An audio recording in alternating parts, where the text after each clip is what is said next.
অবশ্যই কনফিউশন হবে, কারণ এত অনেকে তো আমাদের দেশের তো মানুষ তো শতভাগ শিক্ষিত না, অনেকে মার্কা থেকে ভোট দেয়। তা এখন বিএনপি সমর্থিত কোদাল, কারণ এটা তো অনেকে জানে না, উল্টা পাল্টা একটা দিয়ে এসে বলবো আর কি। হ্যাঁ, ভোট তো কাটবে।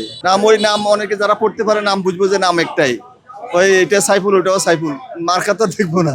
হবে পার্থক্য হবে, কিছুটা গরমিল হবে। ভাগাভাগি হয়ে যাওয়ার সম্ভাবনা খুব বেশি, যেহেতু এখানে তিনজন প্রার্থী আছে, একই নামে তিনজন প্রার্থী, আর অনেকে দেখা যায় এই জায়গায় মেরে দিবে ওই জায়গায় মেরে দিবে। আর যেহেতু নির্দিষ্ট কোনো মার্কা নাই, যেমন ধানের শীষ নাই বা আদার্স কোনো নাই, এখানে তো মনে করেন এক একজনের এক এক রকম মার্কা, কিন্তু নাম কিন্তু একই রকম আছে সবারই একই সঙ্গে জড়িত। দেখা যাক, আরো কিছুদিন তো সময় আছে।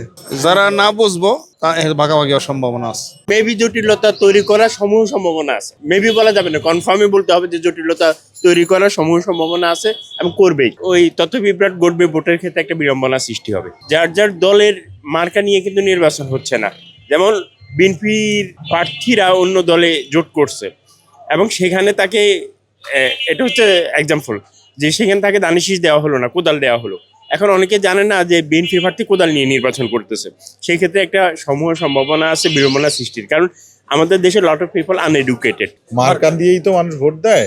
সে যদি জানে যে সে কোন মার্কার কোন দলের প্রতিনিধি, তাহলে আমার ধারণা এটা কোনো প্রবলেম না। একটু কনফিউশন তৈরি করে, কারণ মার্কা অনেক সময় আবেগের বিষয়, তো এটা কনফিউশন তৈরি করবে।